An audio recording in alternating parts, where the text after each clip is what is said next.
So we are in the third chapter. Let me just do my prayers quickly. Om Ajnanatimirandasya Jnananjana Shalakaya Chakshurmittamina Dashnashi Gurve Namaha. Namo Vishnu Padaya Krishna Prasthaputara Srimate Gopal Krishna Goswami Namni Prabhupada Sasakame Gurushavati Rechapacharam Torna Sadhubhava Padate Namaha. Namo Vishnu Padaya Krishna Prasthaputara Srimate Bhaktivedanta Swami Namni. Namaste Saraswati Devi Gaurvani Pachani Nirushesha Shunyavadi Bhashate Deshatarni. जय श्री कृष्ण चैतन्य प्रभु नित्यानंद श्रीद्वैत गदाधर श्रीवासादि गौर भक्तवृंद हरे Krishna Krishna Krishna Hare Hare Hare Ram Ram Ram Hare Hare. If possible, let us say Om Namo Bhagavate Vasudevaya 3 times. Om Namo Bhagavate Vasudevaya. Om Namo Bhagavate Vasudevaya. Om Namo Bhagavate Vasudevaya. Okay, let me welcome you all again for this session. So in the first chapter, we found, there are 4 reasons where Arjuna does not want to fight. One is out of compassion and out of fear of sinful reaction by killing his kith and kin. And third, loss of sense enjoyment by killing all the relatives. Who can he share the victory? And fourth, he was believing that when the elder men are killed, the women and children will be left out. They may not be able to follow the traditions, samskaras. So he was having a hesitation to fight.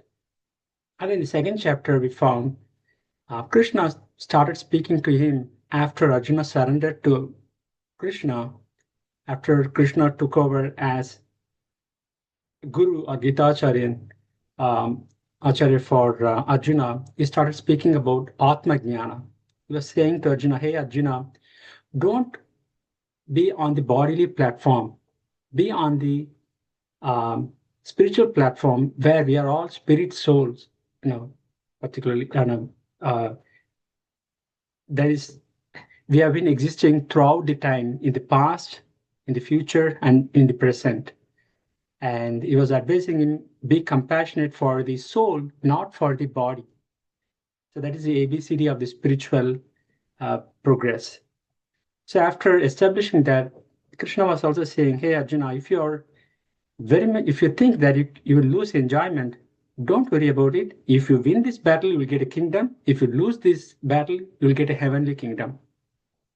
And then Krishna talked about the karma yoga. He says, just work for the sake of working as a prescribed duty.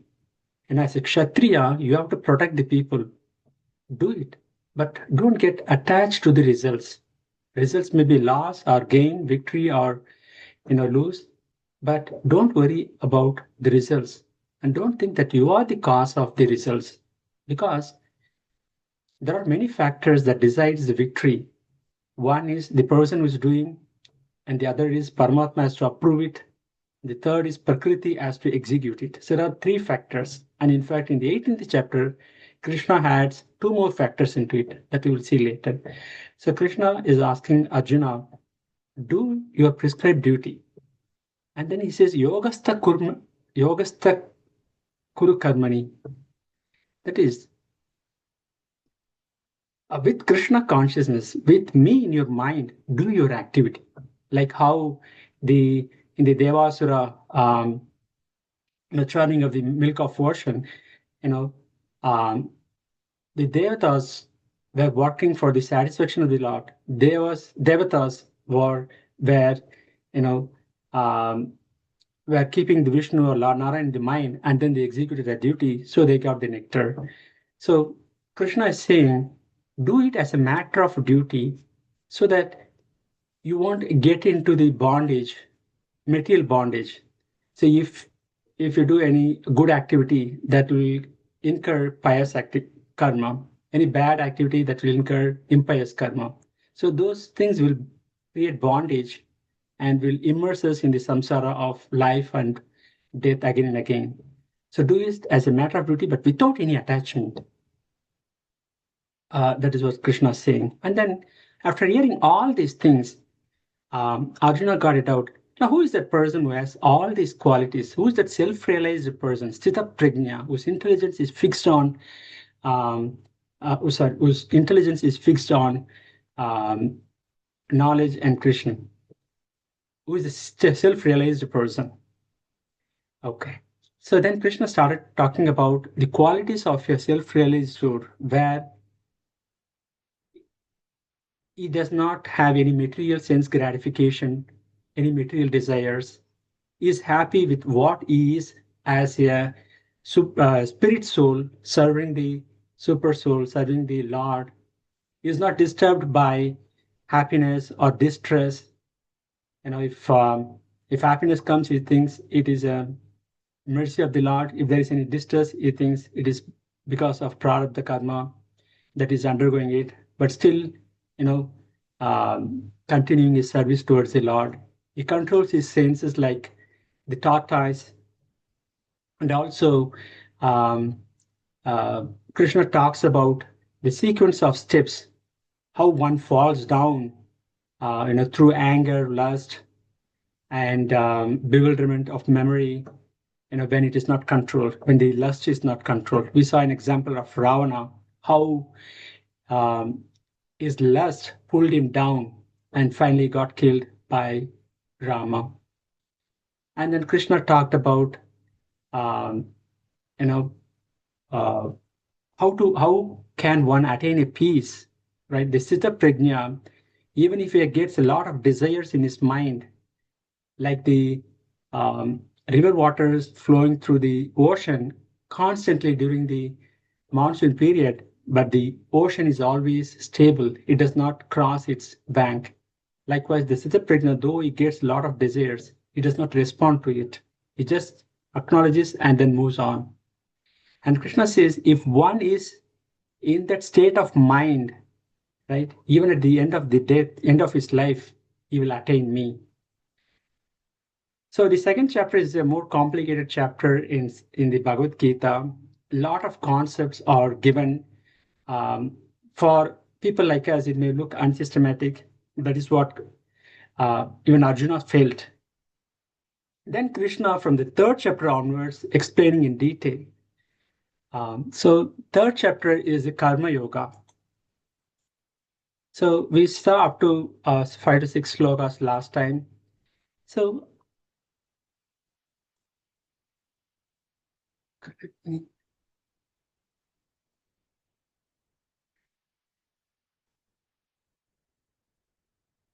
okay.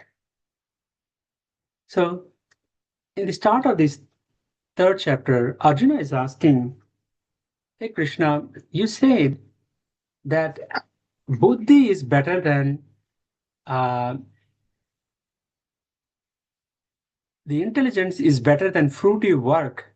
Why do you want me to fight against my kith and kin? Why do you want me to do this battle, this fight? My intelligence is bewildered.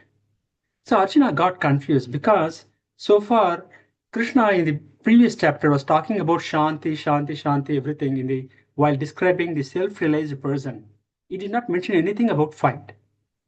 And then in the 2.39 shloka, Krishna advised Arjuna to keep himself away from avaram karma through buddhi yoga. Durena yavaram karma buddhi yoga dhananjaya. So Arjuna got confused. Avaram karma means inauspicious work. So Arjuna took the war is a fight, a battle is an inauspicious work. And he took buddhi yoga conveniently as jnana yoga, where people will renounce and go to forests and then meditate on the Lord.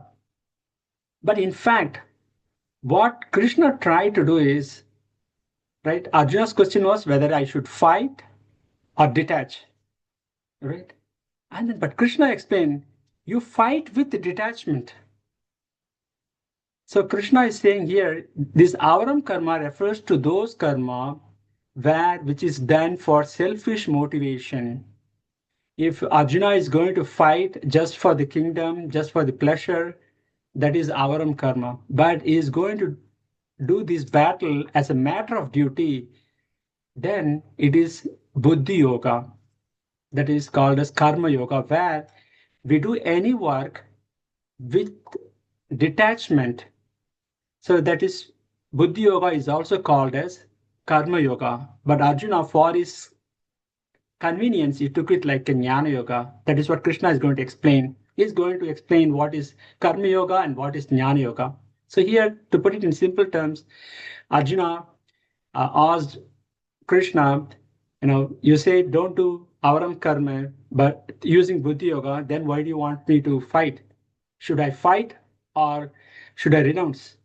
And Krishna explained, you fight with detachment. And then, yeah. And then Arjuna was asking, I'm confused with your equivocal instructions. Tell me decisively which would be the most beneficial for me. So he asked, Shreyo. Shreyas means which is benefit in the long term. Preyas means which is benefit in the short term. So you will always see this word Shreyas in many of the slokas in this Bhagavad Gita, which gives the long term benefit. So what are detachments? That is Arjuna's confusion. So Arjuna is of the opinion that work will create in reactions. No work, no reactions. So I will go to forest and meditate. But Krishna says, no, Arjuna says, I will not fight, I will beg. But Krishna says, work with detachment. In any part of Bhagavad Gita, Krishna will not say that you give up your duty. You will always say, do your prescribed duty, but do it with attachment with me in your mind as a sacrifice. And then Krishna says, I've already explained to you, there are two classes of men who try to self-realize. Some are inclined to understand by empirical or philosophical speculation, some by devotional service. So he's talking about Jnana Yoga. Jnana Yoga is when people get detached from these worldly affairs and then go to a secluded place and do tapasya. And Karma Yoga is when people do it with detachment. So last time we talked about different types of yogas. One is Vikarma. Vikarma is when you act against the scriptures, right? Unethical activities. And then comes Karma Kanda. Karma Kanda is do it with selfish motivation. And then comes Karma Yoga. Karma Yoga where you do it with detachment. And uh, Jnana Yoga is where you renounce everything. And then comes Bhakti Yoga. This is the yoga ladder. But the Acharyas and Krishna himself explain, we don't need to follow this yoga ladder. You can straight away go to Bhakti Yoga and then surrender, praparti, right? So you don't need to follow this process one by one. We don't know how many lifetimes it's going to take. So, but when we take Bhakti Yoga or surrender, it is like taking a lift directly, going to the point of surrender, where this Bhakti Yoga includes Jnana Yoga as well, because when you have Bhakti, loving devotional service to the Lord, we want to know more and more about the Lord. And we do every activity for the pleasure of the Lord. So that also includes Karma Yoga. So when you do Bhakti, it also includes Jnana Yoga and Karma Yoga. And then Krishna is explaining, Arjuna was interested in renunciating, going to the forest, but Krishna is keep reiterating, nobody can, stop working. Not by merely abstaining from work, one can achieve freedom from reaction. Arjuna thinks that if I don't do any work, I won't get any sinful reactions. But Krishna says, no, that is not correct. If you have to do your prescribed duty, if you don't do your duty, then you will incur sin. That is Krishna's point. For example, if a doctor, he has to do a surgical operation, but he thinks no, cutting the body is sinful, right? Ahimsa paramo dharma. If he thinks and then he stops the operation, that is sinful. So if he is a doctor, he has to perform his duty. That is an example. And another point here, Not by renunciation alone one can achieve perfection. Just by abstaining from the work, one cannot attain perfection. Krishna talks about premature renunciation. There are some, sadhus or sannyasis, after attaining maturity by detachment, they renunciate. Premature renunciation, Krishna does not approve. And then Krishna again, he talks about karma only here. Everyone has to act helplessly according to the qualities he has acquired from the modes of material nature. As I mentioned, there are three modes of nature. One is um, sattva guna, mode of goodness, rajoguna, mode of passion, and third one is tamoguna, mode of ignorance. So we are all driven by this mode of material nature that will force us to act. But Krishna explained in the 14th chapter, how do we come out of these gunas? He says that when we surrender mamya vicharena bhakti yogane sevate, when one gets into the bhakti yoga, is out of all these gunas. That means we won't be under the control of the gunas, which makes us helplessly act. Sometimes we don't want to shout, we shout. Sometimes we don't want to do the activity, we will do it. And then sometimes, we don't want to sleep much, we will sleep much. Sometimes we don't want to be lazy, but we'll be lazy. Like, so all these gunas, right? These are all acted upon us by three modes of material nature because of the Maya. But when we take shelter of the Lord, we will be overcoming from this, material modes of material nature. So inaction is unnatural, as Krishna says. You cannot just go to a forest and then beg. It is unnatural. You are a kshatriya. Even if you go and beg, right, you'll fight with other sannyasis. And then Krishna points out the drawback of immature renunciation. Right? One who restrains his senses of action, but whose mind dwells on sense objects, certainly deludes himself and is called as pretender. Krishna says, some people, prematurely, uh, without practicing detachment, if they take up renunciation, their mind will always be thinking about the material aspect. So somebody suddenly think, okay, I will give up everything, I will donate everything, and then you go to some place, then you will be thinking, no, oh no, I have donated all of my money. If I would have got this money, I would not be in this position. That means it's a premature renunciation. So Krishna discourages that. And Krishna says, on the other hand, if a sincere person tries to control the active senses, like grahasthas, if you try to control our senses, right, through regulations, right, following the scriptures, if the scripture says, um, you know, um, you know, don't drink, don't involve in intoxication, don't have illicit relationship, and those type of thing. If we follow, if you control our senses through the regulations and do our karma yoga, that is, do all our activities with the detachment, that is far superior than premature renunciation and then pretending like I renounce everything, but in the mind, always thinking about the sense objects, always thinking about sense gratification. Okay. And this is when we need to start. Anybody wants to repeat after me?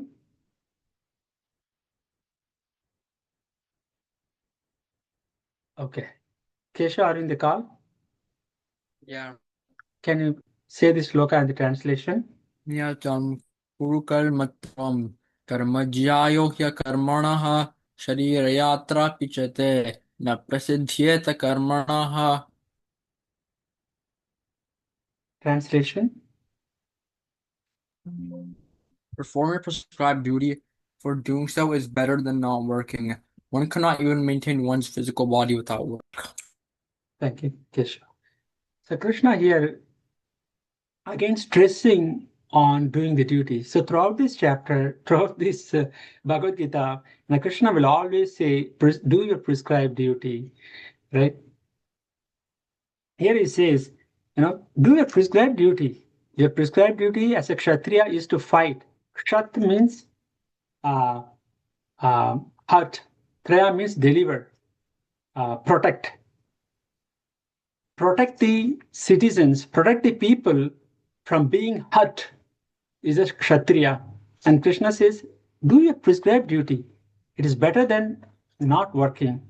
And also, this prescribed duty for Arjuna is to fight for the righteousness, to fight for dharma. Okay, but Duryodhana is also a Kshatriya. But what he is doing is adharma. So that is not a prescribed duty for him. Though he is a Kshatriya, he is on the side of adharma. That is what Acharya explains. And another thing here is at the start of this chapter, we found Arjuna was asking, Jayasi chet karmanaste. Jayasi chet karmanaste means which is superior karma for me? And then Krishna is answering the same word. Karma jayo ya karmanaha. Karma jayo. Doing karma is far superior than not working. Arjuna, you asked me, Jayasi Chet Karmanaste. You asked me what is superior. Now I am saying doing work, doing a prescribed duty is far superior than not doing your prescribed duty. And Krishna is also pointing out, if one does not perform his duty, if one does not work, it is also very difficult to maintain even a physical body, right? So when we work, we maintain a material foundation. On the top of it, we can build a spiritual foundation. So if you don't work, we may not earn money, right? And we may not be able to execute even the spiritual services at this, time period or in this yuga, right? So, and Krishna is also saying, you better do your duty. If you don't do your duty, you fail, because when you become a sannyasi, there you may not be able to um, perform the role of a sannyasi because you are not trained, right? And also, you need to do your duty as well there. You need to work even as a sannyasi as well. So here, Krishna is stressing on the importance of doing duty, and everyone is expected to do the duty action, even to maintain a body. Sharira yatra pichate. Sharira means body, yatra means travel. The souls travel in this body, in this lifetime. Even for that, we need to work. That is what Krishna is stressing.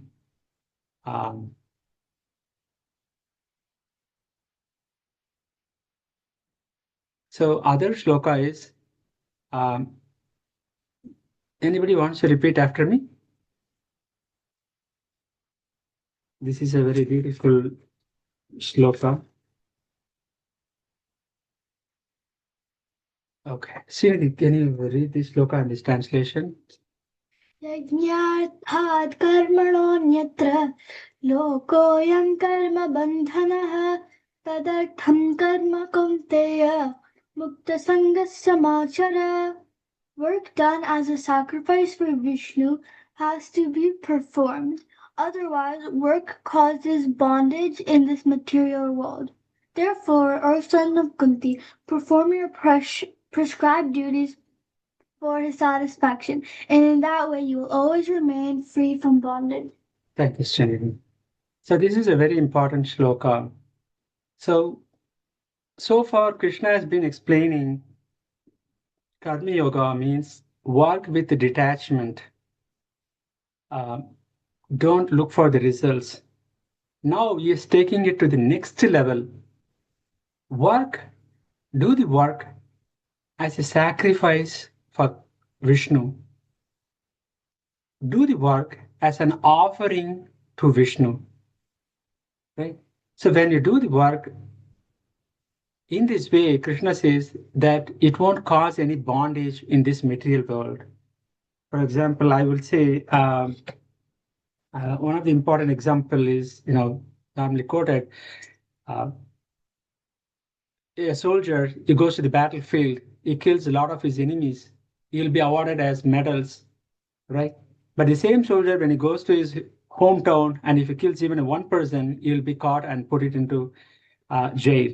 So likewise, here the soldier, when he acts for the government, he will be spared. But if he acts for himself with a selfish motivation, he has to face the consequences. Likewise, Krishna is saying, do the work as a sacrifice for Vishnu or me. Do the work with devotion to me. Likewise, you won't incur any bondage. But if you do it for ourselves, it will incur bondage.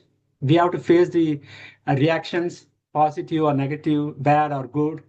But when we, uh, yes, Saundarji?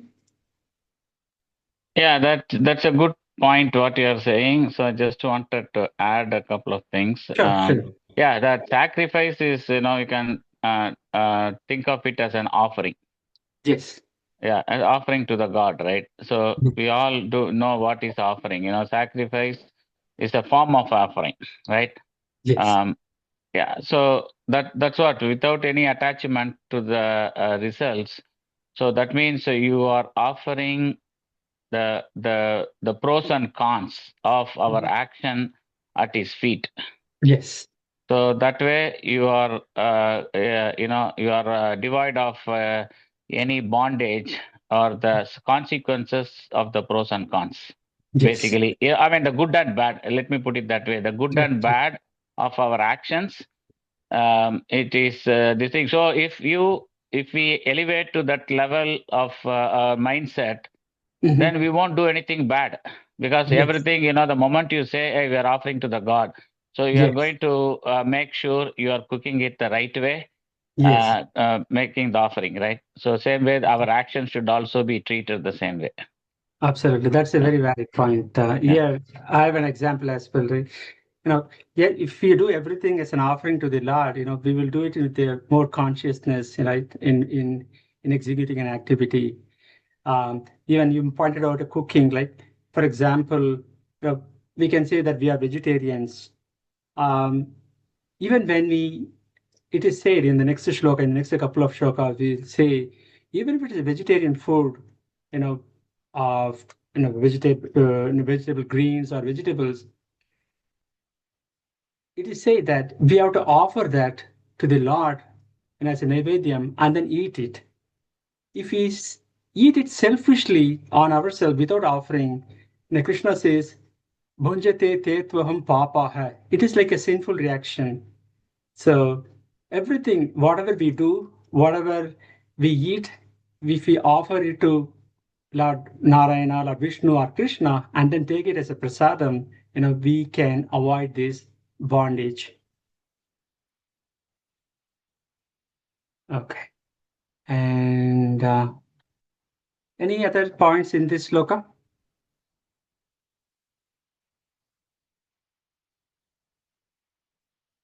Okay. So the main point here is when we offer anything to Lord Vishnu as a sacrifice, right? We can avoid the bondage in this material world. So Krishna says, "O son of Kunti, perform your prescribed duties for his satisfaction.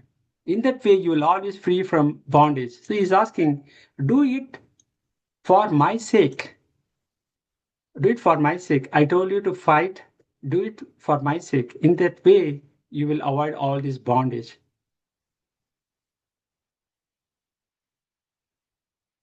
Okay, cycle of sacrifice. So, starting this sloka, we will around 5 to 6 slokas. There will be a cycle of sacrifice, and Krishna explains in detail about the sacrifice.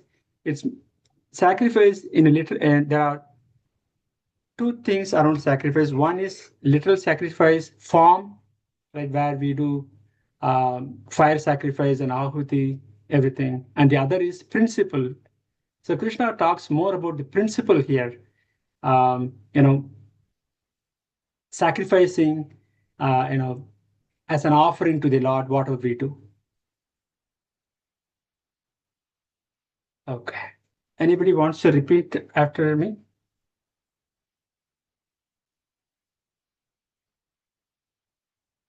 Okay. Pratibha, can you chant this sloka? Yeah. सह यज्ञाः प्रजा सृष्ट्वा पुरोवाच प्रजापतिः अनेन प्रसविष्यध्वम् एष वोऽस्पृष्टकामधुक्. In the beginning of creation, the Lord of all creatures sent forth generations of men and demigods, along with sacrifices for Vishnu, and blessed them by saying, "Be thou happy by this yajna sacrifice, because its performance will bestow upon you everything desirable for living happily and achieving liberation." Thank you, Prabhu. Hare Krishna. So here it is said, at the beginning of the creation, the Lord of all creature, here Lord of all creature, some acharyas take it like Lord of all creature is Brahma, and some acharyas take it like Vishnu.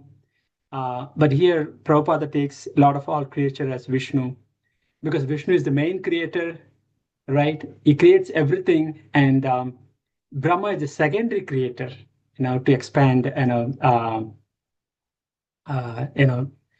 all the living entities and everything.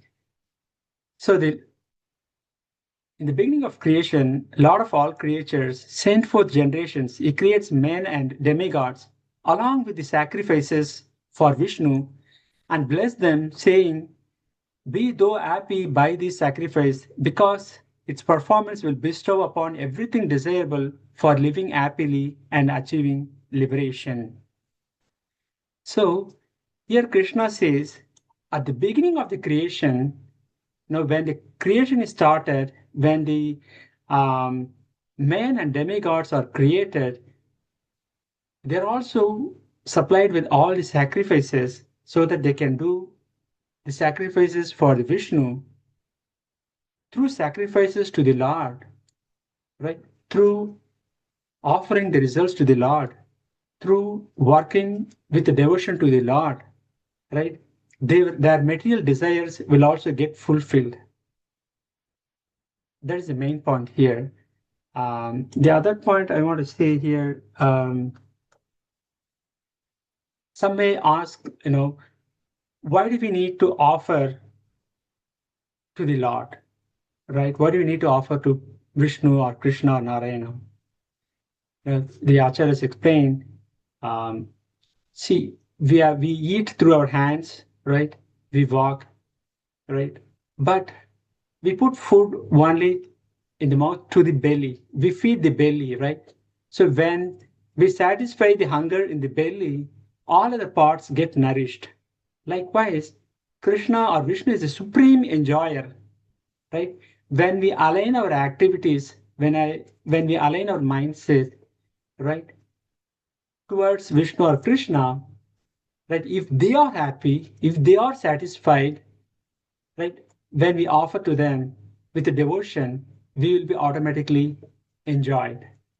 Because it is said that we cannot artificially enjoy ourselves. We can buy a big car, we can buy a big home, but unless we align it, with Krishna consciousness or with God in the center, it is very difficult to enjoy. For example, if we get a home, for example, we use it, as a temple, do prayer, chanting, have satsang, right?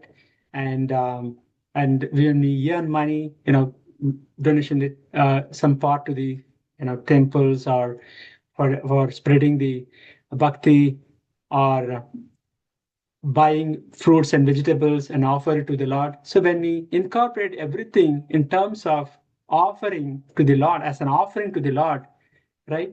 Be it material offering or be it working as an offering, here it is said, we will not only get spiritual benefit, we will also get material benefits.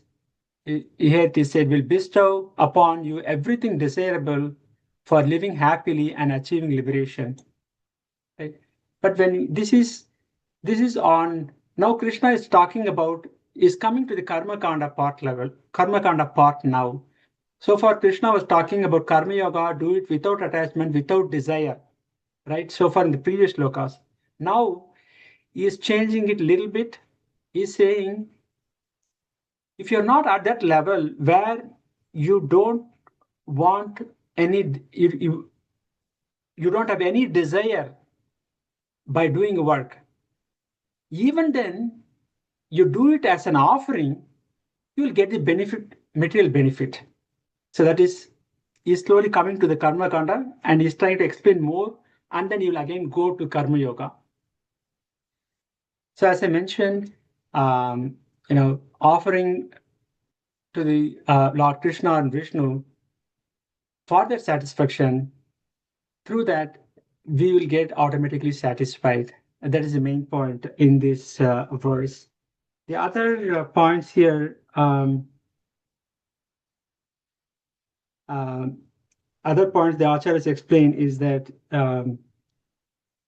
in the subsequent shloka we will see, right? Krishna will again explain, if you are not at that level to offer the results to me or to sacrifice for me, do it for other devatas. That's what Krishna will say, right? Sometimes people will not suddenly go to Krishna or Vishnu or Narayana.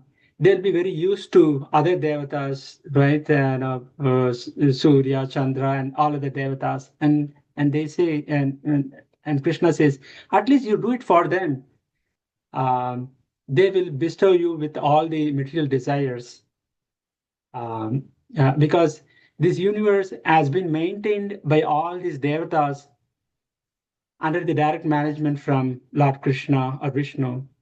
So if you are not able to go to the Krishna directly, Krishna says, do it as an offering to either other devatas. But Krishna will also say, one who does it, does the sacrifice for me with devotion and offer the result to me, they are highly intelligent. We will see more in the subsequent shlokas. Any questions, any realizations, any thoughts so far?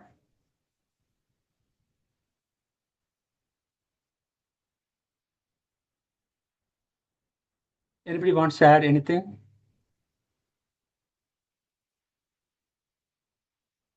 Soundarji made a good point. Anybody wants to add anything? Okay, so today we have refreshed on the fifth chapter, where Krishna explained what is, that he said about Jnana Yoga and Karma Yoga. And then he started more on the Karma Yoga and stressed on the importance of doing the prescribed duty. And he mentioned that nobody can stop working. Even to maintain the body, everybody has to work. And then he moved on to saying, do it, just don't do it with detachment. He wants us to take to the next level, do it as an offering and do it as a sacrifice to me. And then he's coming to other point here. But if you're not at that level, do it as an offering to me, without any desire, but still offer it to me with desire, right? You will still get material benefits. And in the subsequent shlokas, he will explain about how the offering is done to the other devatas and how the cycle of offering happens. So I need to prepare those shlokas. If no questions, I will take a few minutes. As I mentioned, last week we talked about, I explained about the story of 3 hours, first 3 hours, Mudal hours. Now I will narrate the story on the fourth hour. Is a Tirumalise hour. He was born and brought up in a place called Tirumalise near Chennai. And every hour is born as an incarnation or amsam of the Lord Narayana. They can be, amsam of the weapons or ornaments or other paraphernalia. So this artwork particular is of the amsam of Sudarshan Chakra. He was born, he was found in a bush, and uh, uh, a family, which makes life out of cutting the woods. They found this boy, Tirumursi Arwar, but from the beginning, he was always immersed in bhakti. So Arwar, as I mentioned, that means who are immersed in bhakti and also makes others to immerse in bhakti. So from the beginning, you showed that characteristic. He was always immersed in bhakti, and so on and so forth. He's learned different types of bhakti. He also learned, Jain Buddhism, and he also initially he was in Saivism. He was a serious follower of Shiva, and then the previous one of the Arvars called Pei Arvar, he has converted this Tirumurisi Arvar into um, Vishnu Bhakta. That's a different story. And then when this Arvar, Tirumurisi Arvar, previously was like called as Siva Vakya because of his bhakti towards Shiva. And then at some point in time, he converted into a Vaishnava. And it is said that one day Lord Shiva himself came in his dream and he said, hello, you so far you have been worshipping me, but suddenly you changed. What is the reason? Then he explained why he has started, worshipping Vishnu. And then Shiva was so much impressed and he gave him an title of Bhakti Charu, Bhakti Sarar, that is, extract or extra juice of Bhakti. And then he's such a, Arvar with full of Bhakti towards Lord Vishnu. He's so powerful. And regarding one of the stories that one day he was walking, and then there were few people who were doing yajnas, and then he was reciting in Tamil pasurams, glorifying the Lord. And then those people heard, and then they thought, since he was from a lower caste, they thought that, they reduced the sound, and then they were waiting for him to cross that place. And then after he has crossed, and then when they started doing the yajna, proceeding with the yajna, they forgot everything.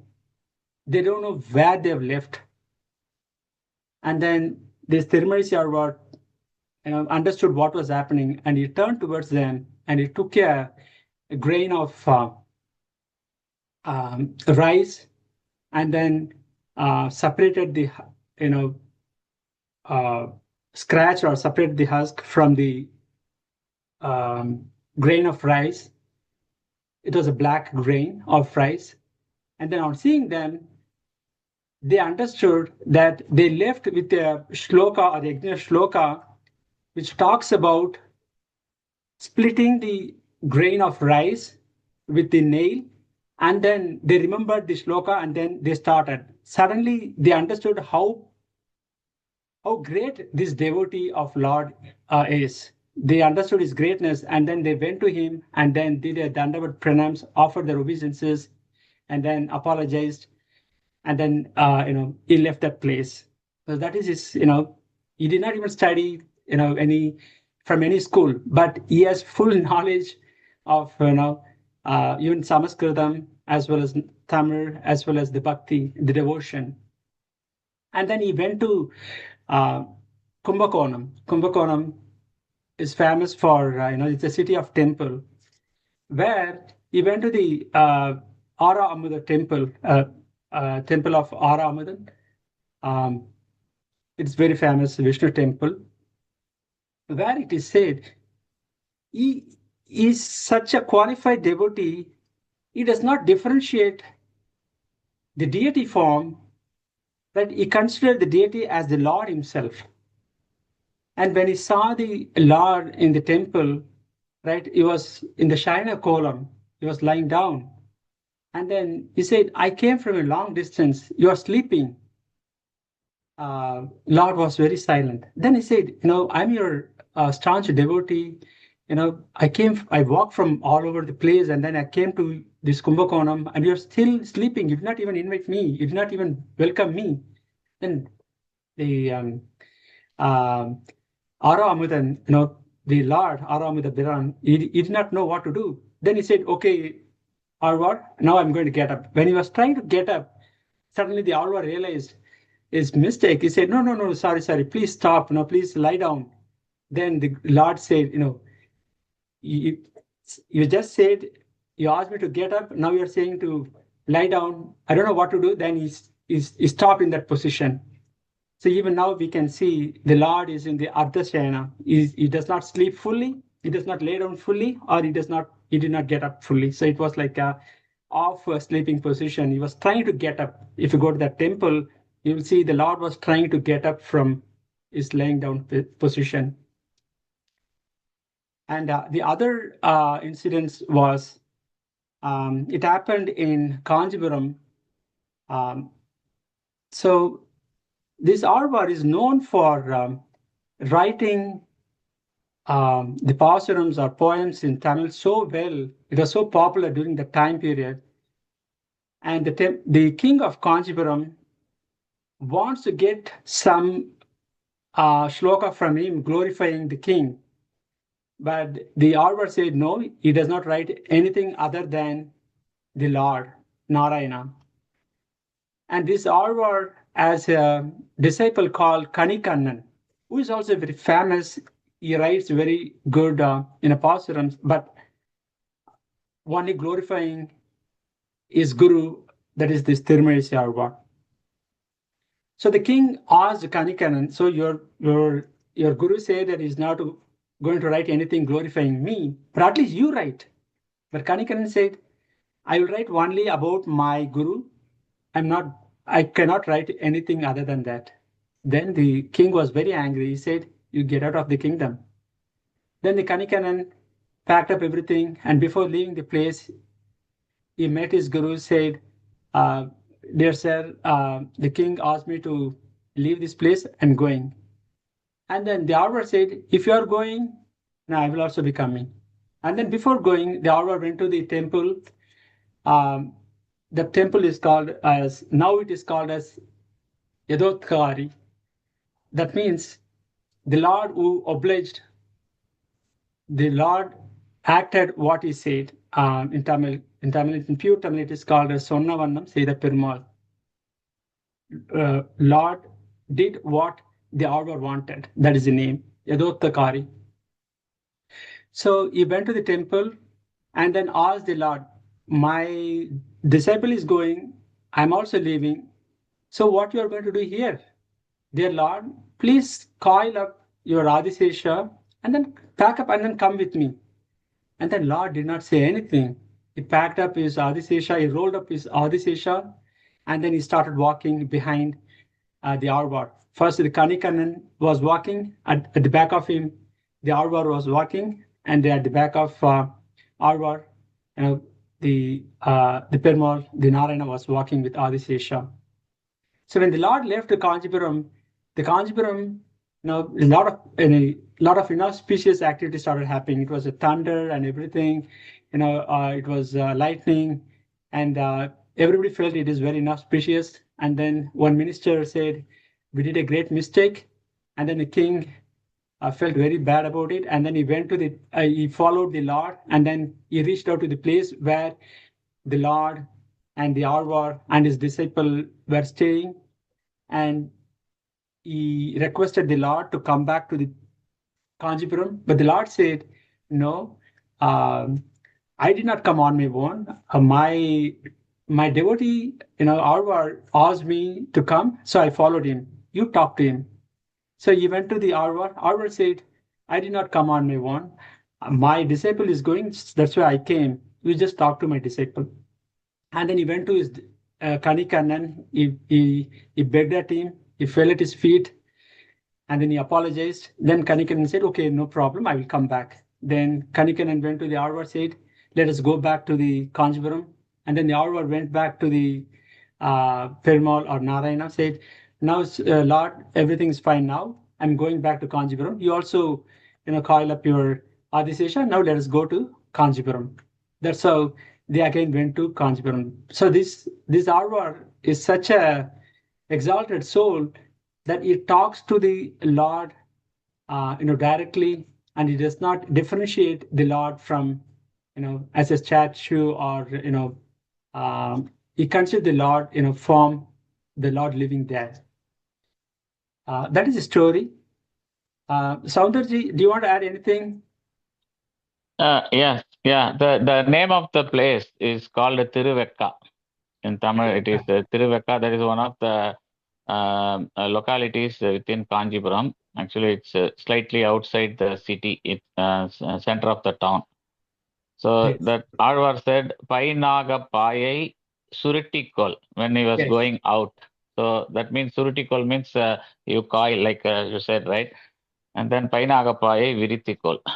So Yes. that is the power of devotion or bhakti that, Bhagavan listens to the devotees. Whatever we ask, that's why, the unconditional, as they say, unconditional devotion, that is what Alvar exhibited, and which in turn, his disciple Kanikannan exhibited towards the Alvar. Yes. Thanks, Soundarji. And the place there where they stayed is called as Orikai, but it is like a Orikai. One night stayed by the Lord. One night stay. Yeah, One one night night. That stay. is outside of this thing, Oririkai. Yes. And they enact this, pastime, right, every year. So they take the Urchavar Murti, to that place every once in a year or so, and then enact this pastime and then bring back. Yeah, this incident is enacted every year. That's Yeah. correct. It's called Orikai now. It's Or Yes. Irukai. Or means one night stay. Yes. Yeah. That's a very beautiful story. Okay. Anybody wants to add anything?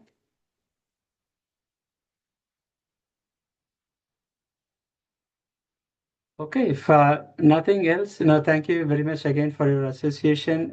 Please join next week as well. We will have again, come up with another our story, and we'll continue with this chapter of Karma Yoga. And if by knowingly or unknowingly, if I made any mistake, please forgive me. And Guru to Srila Prabhupada, Srila Prabhupada ki jai, Srimad Bhagavad Gita ki jai. Hare Krishna, Krishna Krishna, Hare Hare, Hare Ram, Ram Ram, Hare Hare. Om Tat Sat Sit. Om Tat Sat. Sarvam Shri Krishna Arpanamastu. Thank you, Hare Krishna. Thank you, Prabhuji. Hare Krishna.